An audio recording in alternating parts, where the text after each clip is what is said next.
Afternoon everybody. चलिए आज हम बात करते हैं 15 पाठ जिसका नाम है नीलकंठ। ठीक है। वैसे नीलकंठ किसका नाम है आप जानते भी होंगे। सर मोर का, सर मोर का। नहीं, नीलकंठ जो है शिव जी का नाम है। शिव जी को ही नीलकंठ भी कहते हैं। ठीक है। और नीलकंठ क्यों कहते हैं? क्योंकि वो विष को ही पी गए थे और विष को पिए तो अपने गले में ही रख लिए, नीचे नहीं उतारे। क्यों? क्योंकि हृदय में भगवान विष्णु का वो जाप करते हैं और इसलिए जब उनके हृदय में विष्णु जी हैं तो वहां विष को जाने नहीं दिए, नीचे नहीं उतरने दिए और इसीलिए अपने उस गले में ही उन्होंने विष को ही रोक लिया और इसलिए उनका गला जो है नीले रंग का पड़ गया। इसलिए उनको हम नीलकंठ भी कहते हैं। तो एक तो भगवान शिव का नाम भी नीलकंठ है और एक तरफ आज जो हम पढ़ने जा रहे हैं जिस पाठ को, उस पाठ का नाम नीलकंठ है जिसको महादेवी वर्मा ने लिखा है और इसमें मोर की व्याख्या की है क्योंकि मोर का भी कंठ जो है नीला होता है। समझ रहे हैं? इसलिए यहाँ पर जो नीलकंठ की चर्चा होगी वो मोर से है और मोर की ही हम चर्चा करेंगे। मोर वैसे आप देखिए कि हमारा राष्ट्रीय पक्षी भी है। मोर के अंदर एक खासियत भी होती है कि वे जो है विषधर सर्पों को खा जाता है। जितने विषैले सर्प होते हैं प्रकृति ने ऐसा बनाया है उसके साथ कि उसका कुछ नहीं होता और उन सभी प्रकार के विषधर से विषधर सर्पों को मार कर खा जाता है। तो हम इसी की चर्चा आज जो है करेंगे जो महादेवी वर्मा के द्वारा लिखा गया है। यहाँ पर कहानी यह है कि महादेवी वर्मा किसी समय में वह अपने अतिथियों को छोड़ करके यानी पहुंचा करके जब लौट रही थी गाड़ी से तो उनका ध्यान जो है आ जाता है उस दुकान का जिस पर जो है पक्षियां जो है बिकती हैं। इसके पहले उन्होंने कभी चर्चा किया होगा पक्षी की, मोर की चर्चा किया होगा और जैसे गाड़ी जो है गुजरती है उस स्थान से तो जो विक्रेता है उनको जो है संकेत देता है गाड़ी रोकने के लिए और जब वो गाड़ी रोकती हैं तो वो कहता है कि एक जो जो चिड़िया को मारने वाला जो व्यक्ति है वो जो है एक मोर के जोड़े को जो है मेरे यहाँ पहुंचाया है और मुझसे 30 रुपया लिया है। आप जितना इसको देना चाहती हैं दे दीजिए और इस मोर के जोड़े को आप ले लीजिए क्योंकि आप मोर के बारे में जो है किसी दिन चर्चा कर रही थी, पूछ रही थी। उस दिन मोर मेरे पास नहीं थे लेकिन आज जो है मेरे पास भाग्य से यह मोर का जोड़ा जो है मेरे पास है जो बच्चे के रूप में है। तो आप इसे जो है खरीद सकती हैं। लेकिन वह थोड़े देर तक जो है सोचती हैं, विचारती हैं कि क्या करूं, खरीदूं या ना खरीदूं। लेकिन वो देखने में तीतर के बच्चे जैसे लगते हैं। जिस जो है मोर की बात हो रही है वो बच्चे जो है तीतर पक्षी के लगते हैं क्योंकि तीतर पक्षी भी मोर की तरह ही जो है लंबा होता है लेकिन वो नीले रंग का नहीं होता। लेकिन यह कहकर देता है कि नहीं ये मोर के ही बच्चे हैं और दोनों बच्चों को ये खरीद लेती हैं 35 रुपए में। और खरीद कर जैसे ही जो है गाड़ी में रखती हैं तो दोनों जो है फड़फड़ाते हैं, उड़ते हैं, अपने पंखों को फड़फड़ाते हैं उड़ने के लिए। तो जैसे ये महसूस होता है कि यह जो है अपने उस जो जिसमें कैद हैं यानी कि जो उनके लिए पिजड़ा है वो पिजड़े को ही लेकर जो है उड़ जाएंगे, ऐसा प्रतीत होता है जब वो गाड़ी में रखती हैं। तो इस तरीके से अगर हम देखें तो नीलकंठ एक क्या है, रेखा चित्र है। यानी एक रेखा चित्र का मतलब ये कभी रेखा चित्र उसको हम कहते हैं जैसे कोई घटना घटित हुई हो और उसी को हम संस्मरण करके याद करके और ठीक हूबहूब जो है हम जब उतार देते हैं कहानी के रूप में, तो एक जो है रेखा चित्र हो जाता है। तो वही चीज जो है यहाँ पर इसकी चर्चा जो है की है। आइए हम देखते हैं, इस पाठ को पढ़ते हैं। कह रहे कि उस दिन एक अतिथि को स्टेशन पहुंचाकर मैं लौट रही थी कि चिड़ियों और खरगोशों की दुकान का ध्यान आ गया। मैंने ड्राइवर को उसी ओर चलने का आदेश दिया। यानी सबसे पहले महादेवी वर्मा ये जो है अपने किसी रिश्तेदार को जो है पहुंचाने गई थी, और जब पहुंचाकर स्टेशन पर उनको छोड़ करके और जब वहां से लौट रही थी, तो चिड़ियों और खरगोशों की दुकान का जो है उन्हें स्मरण हुआ। याद आया कि हम जो है उन दुकान पर चले, क्योंकि ये जो है कुछ जानवरों और पक्षियों के रखने का बड़ा ही शौकीन थी। इसलिए जब इन्हें याद आया कि हमें जो है चिड़िए की दुकान पर चलना चाहिए, उस खरगोश के दुकान पर चलना चाहिए, तो यह जो है ड्राइवर को संकेत दे कि उस तरफ चले, मतलब उस दुकान की तरफ चले। बड़े मियाँ चिड़िया वाले की दुकान के निकट पहुंचते ही उन्होंने सड़क पर आकर ड्राइवर को रुकने का संकेत दिया। मेरे कोई प्रश्न करने के पहले ही उन्होंने कहना प्रारंभ किया, सलाम गुरुजी, पिछली बार आने पर आपने मोर के बच्चों के लिए पूछा था। शंकरगढ़ से एक चिड़िया मार दो मोर के बच्चे पकड़ लाया, और एक मोर है और एक मोरनी है।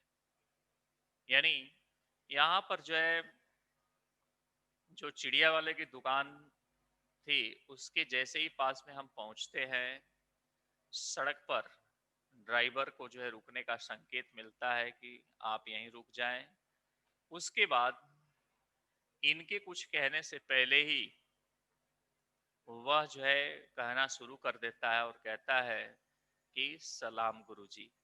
यानी जो बेचने वाला है वह जो है इनसे महादेवी वर्मा से अभिवादन करता है, और उसके बाद कहना शुरू करता है कि पिछली बार आपने जो है मोर की बच्चे की चर्चा की थी, हमसे जो है मांगी थी, तो इसलिए मैंने आपसे पूछा है कि अभी कुछ दिन पहले शंकरगढ़ से एक चिड़िया मार जो है मोर के बच्चों को पकड़ लाया है, और उसमें से बच्चे जो है एक मोर है और दूसरी जो है मोरनी, जो बच्चे के रूप में है।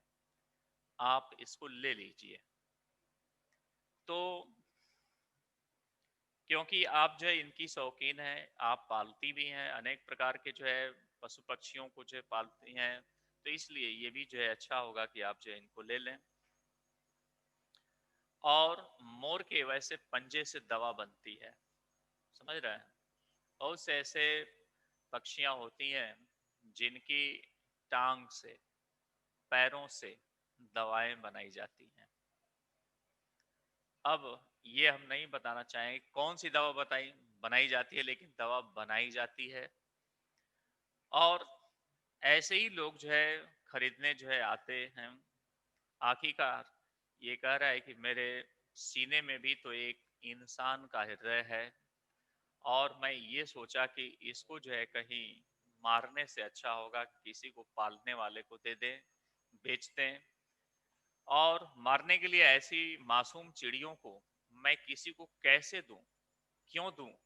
इसलिए मैं इसको जो है ऐसे व्यक्ति को जो है दूं जो इसका पालन पोषण कर सके, इसको जो है अच्छी तरह से जो है रख सके।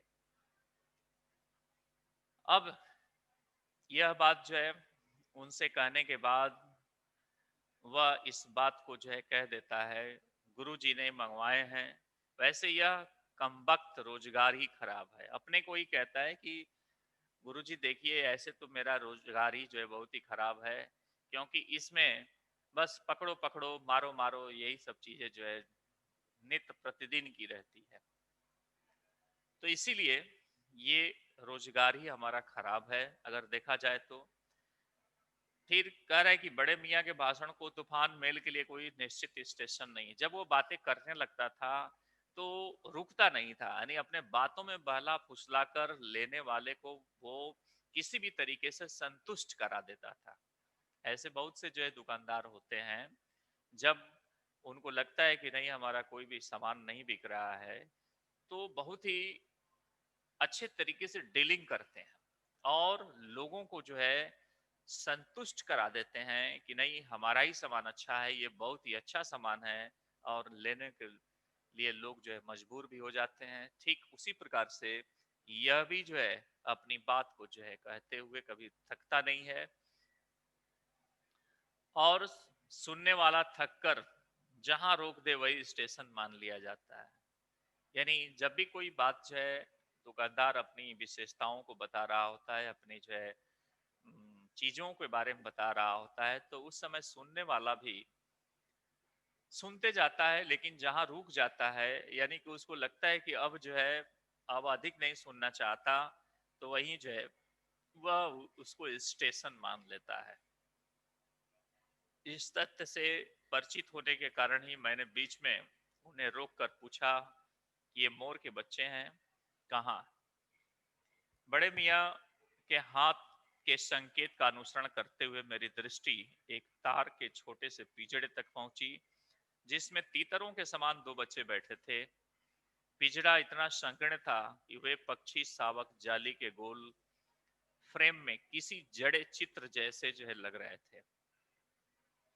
यानी जिस पिंजड़े में ये बच्चे थे वह इतना छोटा था, इतना संकीर्ण था, माने कम जगह था उसमें, कि ये दोनों बच्चे दूर से देखने में ऐसा लगता था कि कोई चित्र बनाकर उसमें डाला गया है। क्योंकि बच्चे बड़े थे और जो उनकी जो है जो जाली थी जिसमें ये रखा गया था वो जो है छोटा था, इसलिए अपेक्षाकृत उनकी अपेक्षाकृत यह जो है संकीर्ण लगता था, शकरा लगता था। और कह रहे कि ये तीतर के बच्चे जैसे जो है बैठे हुए प्रतीत हो रहे थे।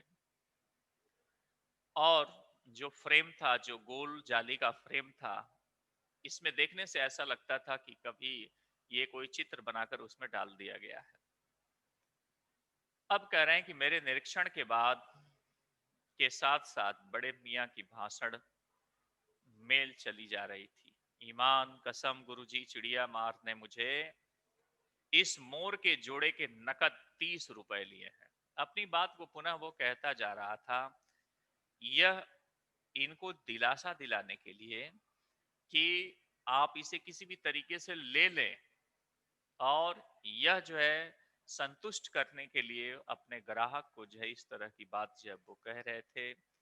और हमेशा जो है अपने ईमान की कसम खाकर जो है वो कह रहा था, गुरुजी इसको चिड़िया मारने वाला उस व्यक्ति चिड़िया मारने ही जो है मुझको 30 रुपया जो है देकर 30 रुपया लेकर और इस चिड़िया को जो है मुझे दिया है। यह कसम खाकर वो कहता है। बारहा कहा, कह रहे कि भाई जरा सोच लो, अभी इनमें मोर की कोई जो है खासियत भी है कि तू इतनी बड़ी कीमत ही मांगने चला। पर वह मुझे क्यों सुनने लगा, आपका ख्याल करके पछता पछता कर देना ही पड़ा। यानी जो विक्रेता था वो हर तरह से जो है क्रेता को यानी खरीदने वाले को वो हर तरीके से संतुष्ट करना चाहता था, और इसलिए वह अपनी बात को, उसकी खासियत को वो बता रहा था। लेकिन जो क्रेता था वो इस बात को जरूर कहता था कि भाई इसमें क्या खासियत दिख रही, इसमें क्या जो है गुण है कि जो तुमने इसका 30 रुपया दे दिया, ये तो बहुत ही महंगा तुमने जो है ले लिया है। इसलिए वह यह सोचता है कि नहीं इसको नहीं लेना चाहिए, लेकिन अंत में जो विक्रेता है इतना उसको मजबूर कर देता है अपनी बातों से, इतना उसको जो है डील कर देता है जिससे कि उसको पछताकर उस चिड़िया को खरीदना ही पड़ता है। और इस तरीके से अब आप जो मुनासिब समझे, ये भी कहता है कि आप जो मुनासिब समझे, अच्छा समझे, वो आप इसको दे सकते हैं।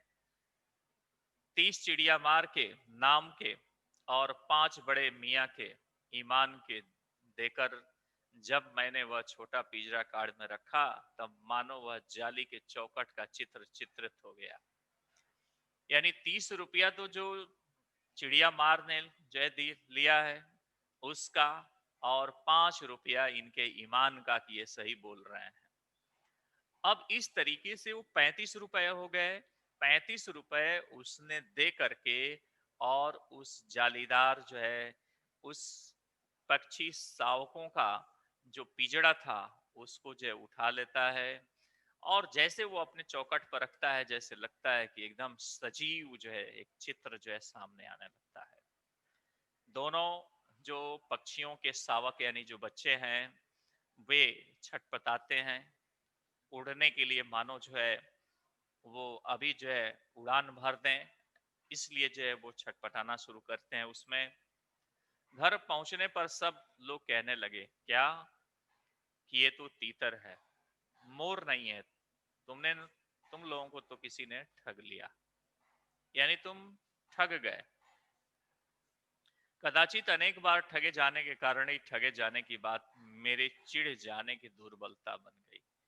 अब इस बात को महादेवी वर्मा जी कहती हैं कि कभी कभी वह ठगी जाती हैं, और इसी कारण से पुनः ठगे जाने के कारण भी अब उनको चिढ़ हो गई है कि जब उनसे कोई कहता है कि आप तो आपको ठग लिया गया है, यानी ये मोर नहीं है ये तो तीतर है, तो इस बात पर कुछ देर के लिए वो चिढ़ जाती हैं।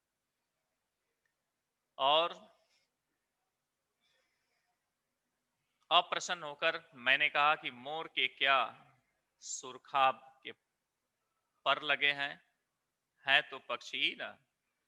चिढ़ा दिया जाने के कारण ही संभवतः उन दोनों पक्षियों के प्रति मेरे व्यवहार और यत्न में कुछ विशेषता आ गई।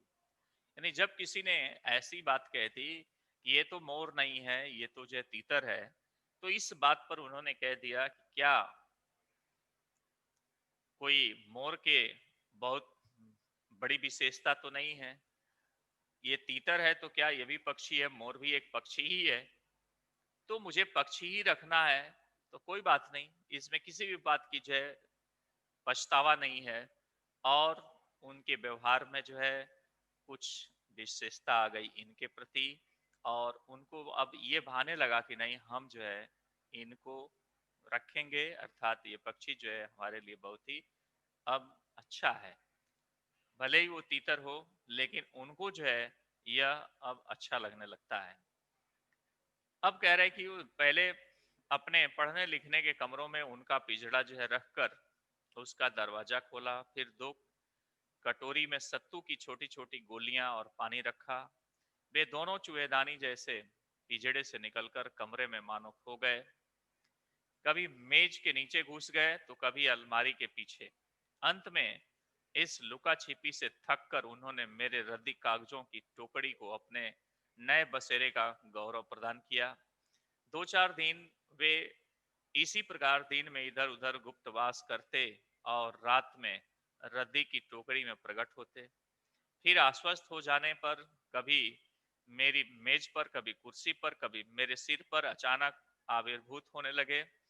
खिड़कियों में तो जाली लगी थी, पर दरवाजा मुझे निरंतर बंद रखना पड़ता था। खुला रहने पर चित्रा यानी कि उसकी जो बिल्ली थी वो नए आगंतुक जो लोग होते थे उनका पता लगा सकती थी, और तब उसके शोध का क्या परिणाम होता यह अनुमान करना कठिन नहीं है। वैसे वो चूहों पर भी आक्रमण नहीं करती, परंतु दो यहाँ तो सर्वथा अपरिचित पक्षियों की अनाधिकार चेष्टा का प्रश्न था। उसके लिए दरवाजा बंद रहे, और ये दोनों उसकी दृष्टि में ऐसे गहरे मेरी मेज को अपना सिंहासन बना ले, यह स्थिति चित्र जैसी अभिमानी मार्जारी यानी बिल्ली के लिए असह्य ही कही जाएगी। यानी इस बात को बताने का ये प्रयास कर रही हैं कि जब उनके घरों में पहले से ही कुछ पक्षी और कुछ छोटे जानवर रहते थे, और ये दो आ गए, तो इसका मतलब ये दो जो पक्षी आई तो ये नए आगंतुक के रूप में थे जो उनके घर में आए हुए थे। और पहले से ही उनके घर में एक चित्रा नाम की एक मार्जार अर्थात एक बिल्ली वहां रहती थी, जिसका नाम चित्रा था। तो जो लोग उससे परिचित थे, प्रतिदिन जिससे वो रोज मिला करती थी, देखा करती थी, जाना करती थी, तो भले ही वो चूहे ही क्यों ना हो, वो नहीं खाती थी। लेकिन जब वो कोई आगंतुक को देखती कि ये नए कोई मेहमान आए हुए हैं और वो भी आराम से कुर्सी पर बैठे हुए हैं, तो यह चीज तो उसको नहीं भाती। तो होता क्या कि यही दोनों पक्षियां, चूंकि दरवाजा बंद रहता था, अन्य खिड़कियों या जंगलों में जो जालियां लगी हुई थी, इसलिए उड़कर वो बाहर नहीं जा सकते, तो डर के मारे ये इधर उधर जो है कहीं छिप जाया करते थे दिन में। फिर रात के समय किसी रद्दी की टोकरी में जो है आकर के बैठ जाते थे। करते करते कई दिनों जब बीते, तो कभी ये कुर्सी पर बैठ जाते, कभी जो है गद्दों पर बैठ जाते, कभी उनके कंधों पर बैठ जाते। और इस तरीके से अब गंदगियां जो है फैलाने लगे, क्योंकि जहां पक्षियां होंगी और उनको जो है अगर हम स्वतंत्र कर दें अपने घर में रहने के लिए, तो निश्चित रूप से वहां गंदगी या शुद्धि जो है होगी। और चारों तरफ से ये जो है गंदगी जो है फैलने लगती है, बिस्तर पर भी, मेज पर भी, जहां तहां जो है वो गंदगियां फैलाने लगते हैं। अब यह बात कह रहा है कि अगर कोई बिल्ली यह पता लगा ले कि कोई दो नई चिड़िया और घर में कैसे बिना पूछे उससे जो है पहुंच चुकी है, तो इस बात को आप समझ सकते हैं कि बिल्ली से और उन दो चिड़ियों के बीच क्या जो है फासला हो सकता है। यानी ठीक यही जो है आप अनुमान करना तो बहुत कठिन नहीं है। वैसे अगर देखा जाए तो ये जो बिल्ली थी, ये चूहों पर भी आक्रमण नहीं करती थी। जो चूहे रोज के होते थे, भागम भाग करते थे उस घर में, उनको भी नहीं पकड़ा करती थी। और चूंकि यह सिंहासन बना ली थी, मतलब अपने उन जो है महादेवी वर्मा के जो कक्ष में रखी हुई जो कुर्सियां या जो मेज जो भी थे, उनको अपना बड़ा जो है सिंहासन मान ली थी और वहां पर बैठ गई थी।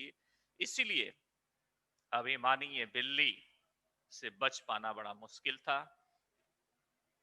जब मेरे कमरे का कायाकल्प चिड़िया खाने के रूप में होने लगा, तब मैंने बड़ी कठिनाई से दोनों चिड़ियों को पकड़कर जाली के बड़े घर में पहुंचा दिया, जो मेरे जीव जंतुओं का सामान्य निवास है।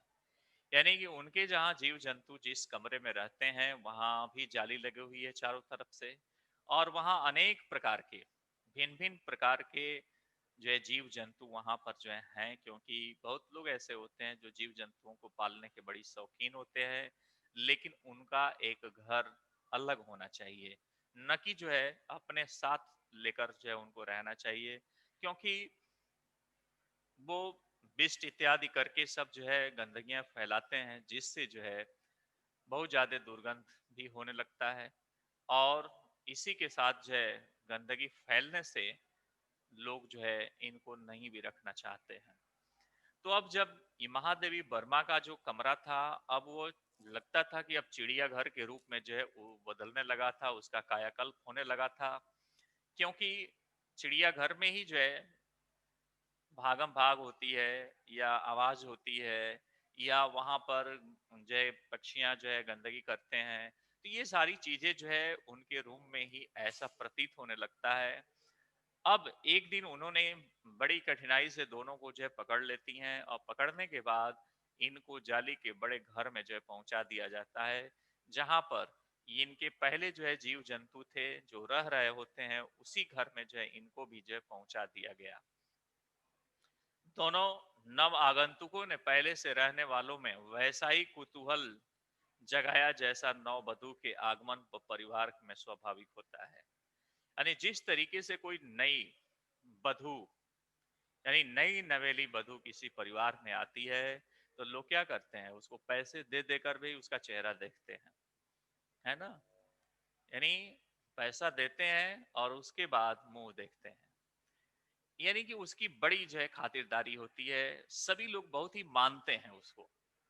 कब? जब वो आई होती है 5 दिन 10 दिन या 20 दिन, महीने भर, उसकी बहुत ही अच्छी तरीके से देख रेख होती है। और ठीक उसी तरीके से जो नव आगंतुक जो पक्षी थे, जब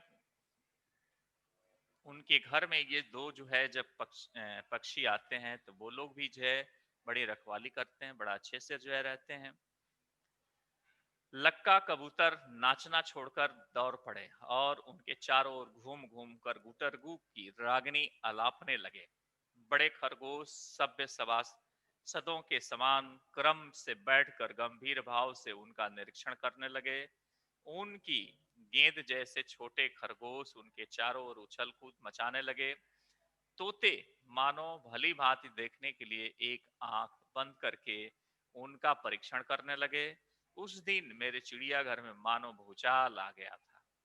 यानी ये महादेवी वर्मा जी का कथन ये है कि जैसे ही ये जो है नए आगंतुक जो चिड़िया थी जो मोर के रूप में थी, तो जैसे ये जो है हम जो है उन सभी जानवरों के उस चिड़ियाघर में जब ले जाते हैं तो होता क्या कि लक्का कबूतर जो नाम था इसका, वह जो नाचता रहता था हमेशा, वह जो है अब दौड़कर जो है नाचना छोड़कर दौड़कर अब इनके पास आता है और आने के बाद इनके आगे पीछे घूम घूम कर गुटरगू करने लगता है और रागनी अलापने लगता है कि मैं तो बहुत ही सुंदर हूँ, बहुत ही अच्छा हूँ। और बड़े कई तरीके से इन लोगों का जो है आव भगत करने लगता है। खरगोश भी एक सभ्य सभासदों के समान, यानी कई खरगोश थे तो जैसे लगता था कि ये बहुत ही अच्छे सभासद हैं जो कि बहुत ही शांति प्रिय तरीके से बैठे हुए हैं, वैसे ही वो भी क्रम से बैठकर और गंभीर रूप में होकर के उनके भावों को, यानी दोनों पक्षियों के जो भाव थे उनके जो चेहरे की जो भंगिमा थी उसको जो है देख करके और वो बहुत ही प्रसन्न होने लगे। अगर ऐसा कहें कि उनका निरीक्षण करने लगे, उनकी गेंद की तरह बने हुए मुलायम जय परों वाले ये खरगोश भी उछल कूद जो है मचाने लगे। तोते जो थे वे मानो ऐसा प्रतीत होता था कि वे एक आंख बंद करके, जैसे कभी कभी हम क्या करते हैं कि इस चीज को देखते हैं तो एक आंख बंद कर लेते हैं और एक ही आंख से जो है देखते हैं, जैसे आप निशाना कहीं लगाते हैं तो ऐसा करते हैं।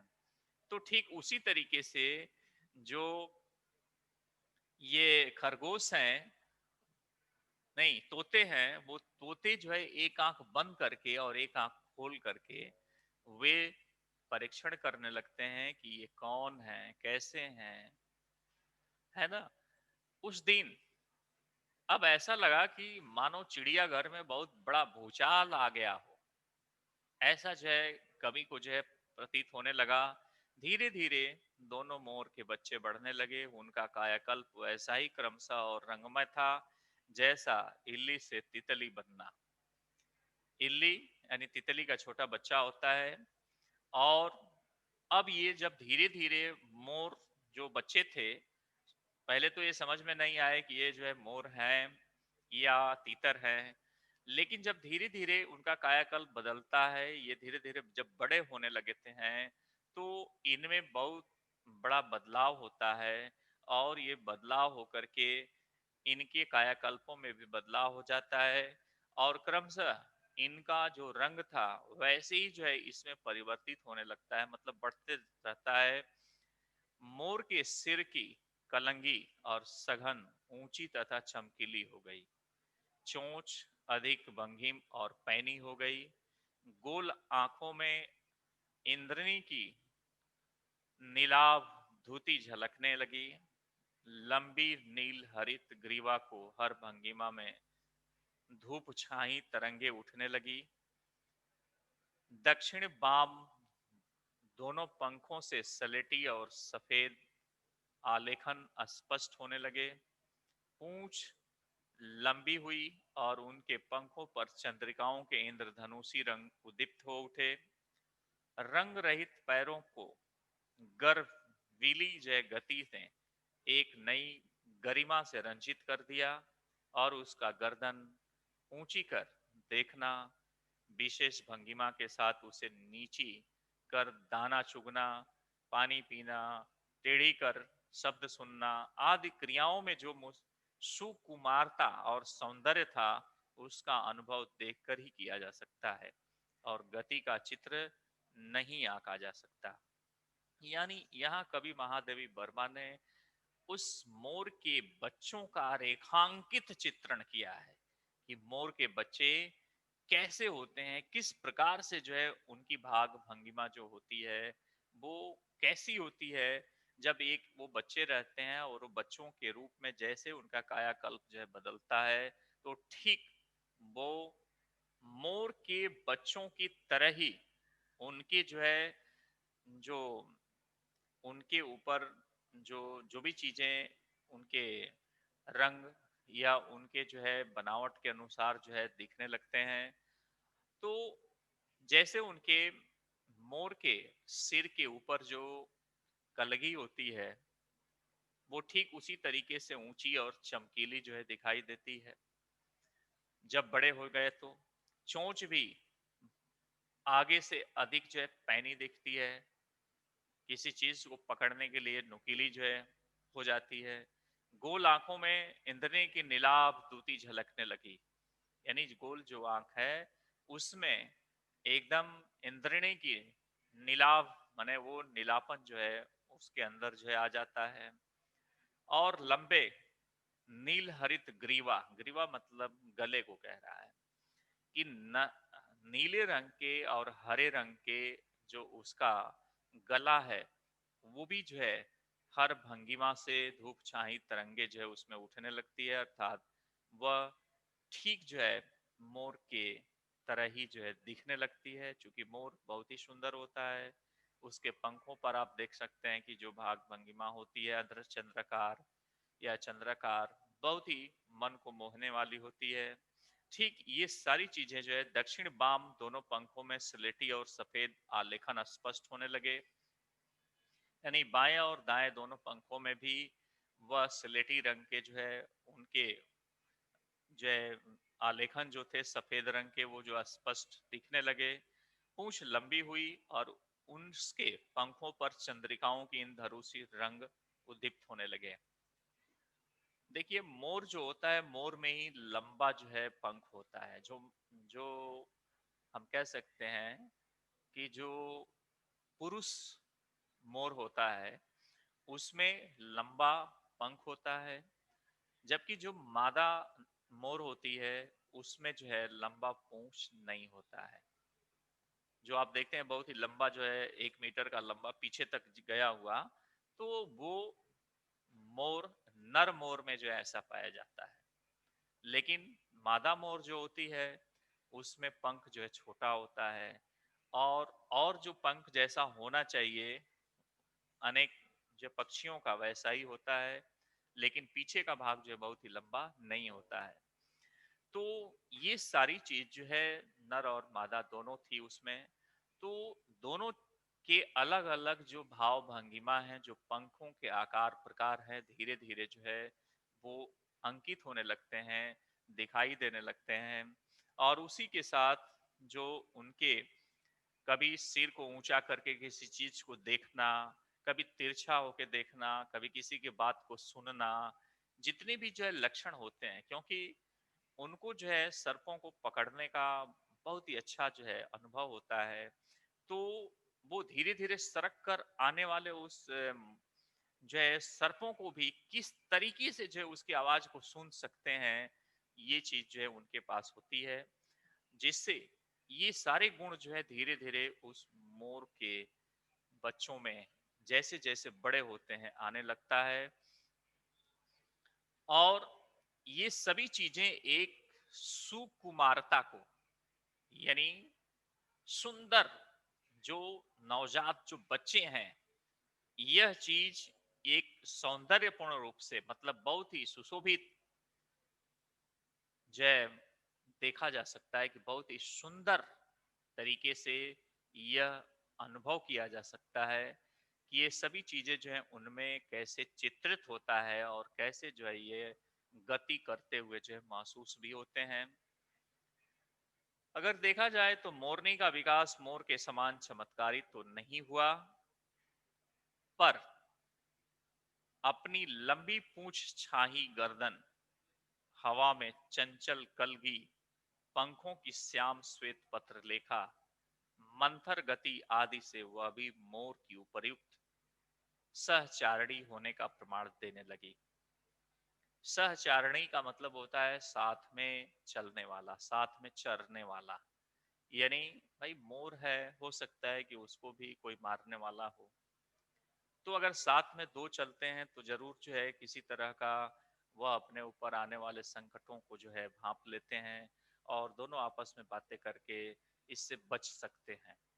कहीं भी किसी भी व्यक्ति के साथ ऐसा होता है कि जब दो लोग होते हैं तो वो कम जो है डरते हैं, और अकेले आदमी जब होता है तो ज्यादा जो है डरता है। ठीक उसी तरीके से मोर का विकास जो है मोरने की तरफ अगर देखा जाए तो देखने से स्पष्ट होता था, लगता था कि मोरनी अभी उतनी ज्यादा विकसित नहीं है। क्यों ऐसा होता था? क्योंकि मोरनी का जो पंख है वो बहुत ही लंबा नहीं होता, इसलिए ऐसा आभास होता था। लेकिन जो मोर है उसकी पंख जो है लंबी होती है, मैंने पहले भी बताया कि बहुत ही लंबा लंबा होता है उसका पंख, और इसलिए वो लगता था कि वो मुझे बड़ा हो गया है। और उसकी जो धूप छाई गर्दन थी, हवा में चंचल उसके सिर पर लगी हुई कलगी थी, और पंखों की जो श्याम और श्वेत वर्ण की उसकी जो पत्र लेखा थी, जो चित्र के रूप में जो है बना होता है, और वह धीमी धीमी गति से चलने वाला वह मोर अपनी उपयुक्त तरीके से अगर देखा जाए तो अपने सहचरणी के मतलब उस अपने साथी के साथ चलने के लिए जो है वह तत्पर थी, और बहुत ही आसानी से वह उसके साथ चल भी सकती थी। और उसमें एक यह प्रमाण देने लगी कि नहीं, वह इस मोर के साथ रहने में चलने में सक्षम है, और वह अब जो है आसानी से जो कहीं भी आ जा सकती थी, कोई जो है उसके ऊपर किसी भी प्रकार की संकट नहीं थे। संकट अगर देखा जाए तो सबसे बड़ा मनुष्य ही है उसका, क्योंकि और दूसरा कोई तो उसको मार नहीं सकता, क्योंकि सर्प अगर है तो सर्प का सबसे बड़ा शत्रु जो है मोर ही है, और दूसरे जो पक्षी हैं तो उससे बड़े तो है नहीं, इसलिए भी वह जो है कुछ नहीं कर सकते। लेकिन मनुष्य कर सकता है। वैसे अगर देखा जाए तो ये राष्ट्रीय पक्षी है, इसको मारने पर जो है जेल भी हो सकती है, तो इसीलिए कोई व्यक्ति भी मारना नहीं चाहता है इसको। ठीक है। अब कह रहे कि नीलाभ ग्रीवा के कारण मोर का नाम रखा गया नीलकंठ, और उसकी छाया के समान रहने के कारण मोरनी का नामकरण हुआ राधा। है ना? यानी कि महादेवी वर्मा ने अपने तरीके से जो है जो मोर था, मोर का जो गला था, वह गला जो है नीलाभ था, यानी नीले रंग का और गहरे रंग का था, इसलिए मोर का नाम तो नीलकंठ रख दिया।